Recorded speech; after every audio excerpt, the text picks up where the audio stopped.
Hi, hello, welcome back. It's me, Devraj. This is Mysticism in the Body. And back with the Zohar. Going to start on a new passage from the Zohar now. And it won't matter so much if you haven't listened to my episodes on the first passage I covered. This is the Zohar Pritzker edition, translated by Daniel Matt. I'm told it's pretty good. I'm assuming it's pretty good because I can't read Aramaic and know virtually nothing about that language, other than it's relatively close to Hebrew. So I'm entirely reliant on Dr. Matt's translation. Just to briefly put this new episode in place, really the first episode, looking back at it, really the first passage that I looked at, now looking back at it, I've been away for a month and stuff like that, and I haven't been creating much content, and it's given me a chance to process it. I think how I see it now, this first passage that we covered, it's really, it's explaining that this process of creation that's ongoing, the opening line of the first passage is like, lift up your eyes and see who created these. But I think it should be who is creating these, because it's an ongoing process that's happening right now. We're in life, it's going on here now. And the passage is trying to draw you away from this idea, this rather Christian idea, that there's a kind of God, there's a God who's creating it all, and he is in control of the whole thing. And the intimation is more that there's a kind of inner creative process that's going on now, and that's represented by the first three sephiroth, Keter, Hokmah, and Binah. Hokmah is this point, and then Binah is something emerging from this point, from all the stuff that's gone on inside the point, so to speak. This idea of a deep object, something which appears perhaps quite mundane on the surface, but when you get into it, you realize there's this immense kind of inner architecture within it, rather like a book, essentially. And so without going into a lot of spiel about the first passage that we looked at, I think you can consider the tree of life as essentially, there's two basic parts to it. You have the upper three sephiroth, and then you have the lower seven sephiroth. And then why this is practically useful, because it's very now what's going on, and what you're trying to do if you're involved in Kabbalah or the Zohar is essentially a map. It's a map back to where the creation is being created from ongoingly. It's a map of how to get back. It's like we have been thrown out. We are stranded from this inner kingdom, which the mind, being a chimpanzee mind, tends to envision as being above us somehow.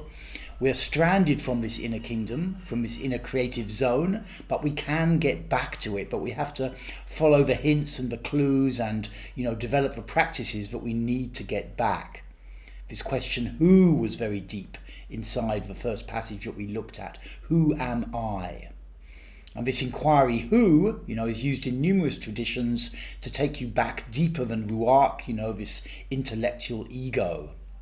So what we're looking at here is a map of how to get back to the creative realm inside.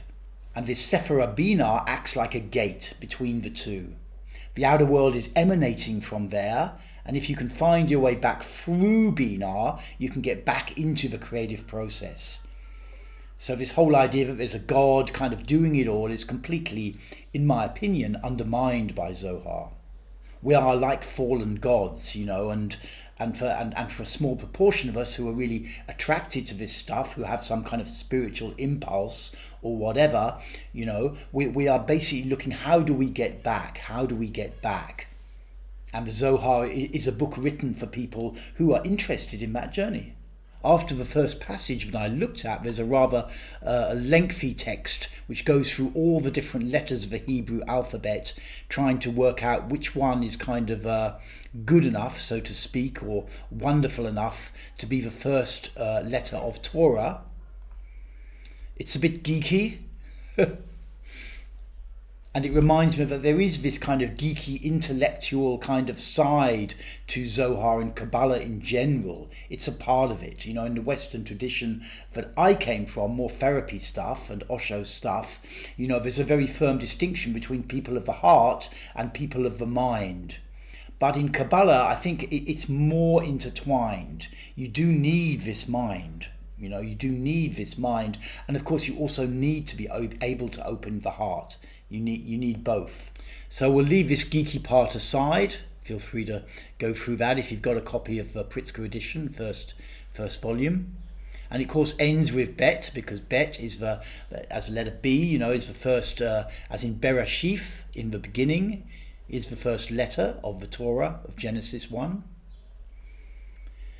And then the next passage, which you're going to be looking at, begins. These passages all begin with Bereshit, in the beginning. Rabbi Yudai said, "What is Bereshit?" With wisdom. This is the wisdom on which the world stands, through which one enters hidden high mysteries. Here were engraved 6 vast supernal dimensions from which everything emerges, from which issued 6 springs and streams flowing into the immense ocean. This is Bereshit, created 6, created from here. Who created them? The unmentioned, the hidden unknown. Okay, so, you know, obviously this wisdom is talking about Chokmah, second Sephiroth, but I think it's useful to understand it as a point, and that'll be picked up in a little bit in this passage. But what is really interesting in this paragraph is this idea of the 6 vast supernal dimensions from which everything emerges, and then the word Bereshit, which, you know, in Genesis 1 is translated as in the beginning, is broken up differently into Bereshit, created 6. So instead of translating Bereshit as in the beginning, it's translating it as created 6. So this puts a completely different spin on Genesis 1:1, which is Bereshit bara Elohim. So which is usually translated as in the beginning, God created. The suggestion that's implicit here is what actually Bereshit bara Elohim actually should be translated as created 6, created gods. So that, you know, the 6 dimensions are created first, and there may even be a kind of process going on before then, which is intimated here as well. But the first part of Torah is created 6 and then created gods. And who created them? That was picked up in the passage we looked at before. Who created them? This word who can take you back towards the creator, the unmentioned, the hidden, unknown. So this is pretty radical. The idea that Bereshit can be interpreted a different way. Let's continue. Rabbi Hia and Rabbi Jose were walking on the way. Classic bit of Zohar. You know, this all takes place sort of, the rabbis are wandering around 2nd century Judea, meeting people just out on the street. As they reached the site of a certain field, Rabbi Hia said to Rabbi Jose, "What you have said, Bereshit, is certainly true, for there are 6 supernal days in Torah, not more. The others are concealed. But in the secrets of creation we have discovered this." So again, alluding to the idea that there is, you know, a process going on before this creative process. We continue. The Holy Hidden One, engraved and engraving in the innards of a recess, punctuated by a thrust point. Here the suggestion is, you know, it's like you're creating something inside something. The engraved and engraving in the innards of a recess. So you've got the recess, you know, and the idea of engraving and a recess is also central in like Sefer Yetzirah. Instead of kind of creating something, God making something, he's withdrawing something, taking something out. Engraving, you take stuff out to give the impression that something has been created. So this is a very useful metaphor, I think, to understand. And then this punctuated by a thrust point, you know, this Chokmah, I think is intimating, you know, that there's this point of awareness. A little bit like if you've been following me on Liber Al, the relationship between Nuit and Hadit. Let's continue. He engraved that engraving, hiding it away like one who locks up everything under a single key, which locks everything within a single palace. So we've got this idea of some kind of creator, the Holy Hidden One, who's creating something internally. He's creating something internally hidden away. And there's this thrust point, which is like a point of awareness. And it's all hidden and locked away with a single key. So he's using cryptography in a sense. Although everything is hidden away within that palace, the essence of everything lies in that key, which closes and opens. So it's saying, maybe that there's not so much separation between the palace and the key as you would normally assume. You assume the key is a little thing that you use to open the door to get into the palace.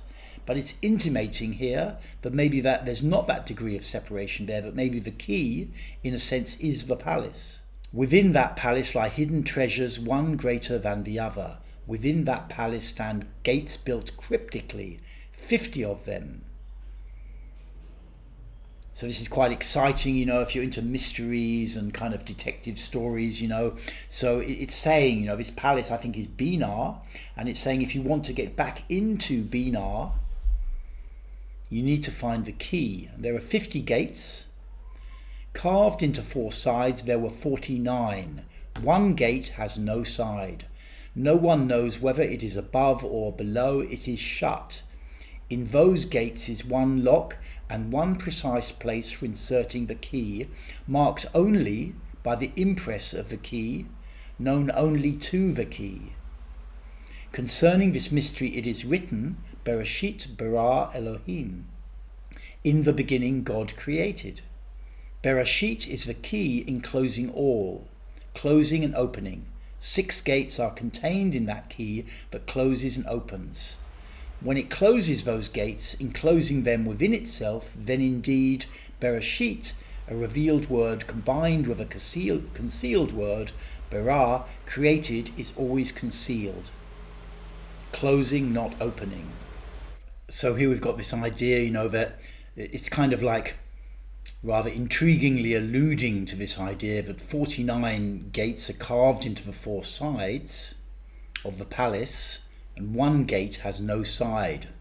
No one knows whether it is above or below. It is shut. So I think the illusion is that this is the gate and the key that you need to find. In those gates is one lock and one precise place for inserting the key, marked only by the impress of the key, known only to the key. Or perhaps, that you need the 49 keys and then you need this one last very mysterious key.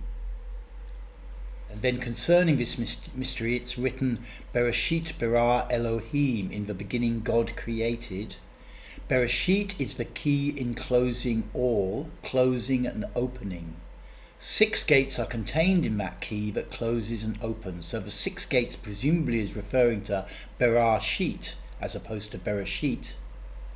When it closes those gates, enclosing them all within itself, then indeed Bereshit. So this is like a transformation that takes place. So the intimation is that when the gates are closed, then indeed Bereshit, in the beginning. But when the gate is opened, then it's created 6. So these two ways of reading Bereshit as 1 or 2 words also contain this intimation, because in the beginning is kind of time bound, that when the gates are closed, there is this sense of time. And perhaps when the gates are open, and in this mode of Bereshit, created 6, time is just another dimension. Perhaps that's a concept that the author of the Zohar is here pointing to. A revealed word, the 6 sheet, combined with a concealed word, bara. Created is always concealed, closing, not opening. So I think that, the strong intimation I get from this passage is that, you are the key. Or perhaps more accurately, you have the capacity to become the key. And that Kabbalah and Zohar are the business of, making you into the key which can open the lock. so that you can get back into the zone of the creator, so that you can become perhaps the creative agency. This is a sense I get from this second paragraph, because it's talking about, although everything's hidden away within the palace, the essence of everything lies in that key which closes and opens. So it's giving you this intimation that the two zones, that the manifest created world and this inner world where creation is going on, are not as separate as you might imagine. That we are the key, we have the potential to become the key. And then these 50 gates, I think it's referring to Binah, because famously, in Kabbalah it says there are 50 gates to Binah. And then there's this one mysterious gate. It's not in a side, no one knows if it's above or below, it is shut. So no one knows if it's above or below, intimates that, you might have to go, above into higher realms to find it. You might have to go below into lower realms to find it. It is shut. In those gates is one lock and one precise place for inserting the key. So it's talking back about the 49, marked only by the impress of the key, known only to the key. So I think that's as far as I'm capable of going, and I may get a few more insights as I kind of let this passage sink in a bit. But it's super intriguing, you've got overall this idea that the creative realm is inside you, and that you are in potential the key to access it, but that you need to get involved in certain developmental processes in order to get in there, to become the key which can open the lock, to get access to this inner world, the world of Binah, Chokmah and Keter, where creation is coming from. And one of the other intimations I get from, what I've read of this passage combined with the first passage, is that if you want to get in through this 50th gate of Binah, the mysterious one, or more mysterious one, you need yourself to be dissolved in mystery. So it's kind of like I have this sense of a firewall, that whilst you're still too engaged in your intellectual mind and this sense of egoic identity that it creates as a side effect of its operation, this kind of, from philosophy, this concept of a center of narrative gravity, whilst you give energy to the narratives, the idea that, you're creating this kind of narrator, that you're creating someone as a kind of center. That's from Dan Dennett, American philosopher, died not so long ago. Whilst you're still invested in this intellectual mind to that degree, ruach, you cannot get in. You cannot get in. You're locked out. There's a firewall. But if you can dissolve your attachment to the intellectual mind, and of course you need the intellectual mind, but if you can dissolve your attachment to it, perhaps by investigating your selfhood enough, then you become the key that can access into the palace. So this is all for me an inner journey. When you read these accounts, like the famous account of the 4 rabbis trying to, go into the Pardes, down to the deepest level, the anagogic level, the secret level, you often have a sense it's a little bit like a kind of, Hollywood movie with, a bit Mission Impossible kind of thing, which in a sense it probably is. You've got to get in there to kind of, Mission Impossible, it's usually get rid of the bad guy or James Bond or something, but it's a massive mission and there's a high risk of bad things happening to you, and most of your team probably won't make it. You have that, it's a similar sense that's given to me by this story of the rabbis trying to get into the deepest layer. One dies, one goes mad, one becomes a heretic, and one is basically okay. But actually what it's really talking about is an inner journey. I think this is absolutely true, and it's important to understand you're talking about a journey inside yourself to try and get through these gates of Binah, to get into the inner realm. That's what it's really about. Outside world is the lower 7 sephiroth. Inner world is these upper 2 sephiroth, and Binah is really the gateway between the two in this model. Okay, so I'm going to leave it there for this week and read this some more and pick up the next paragraphs in this passage in the next episode. Thank you so much for tuning in. I hope these talks on the Zohar are useful. It's an amazingly deep book, and really in many ways I think, from what I'm seeing of it, it's really a guide to the simulation and how to get control over the simulation. That's perhaps a modern day way of looking at it. Thank you once again. My name's Devraj, and I'll see you back soon for some more mysticism in the body. Bye for now.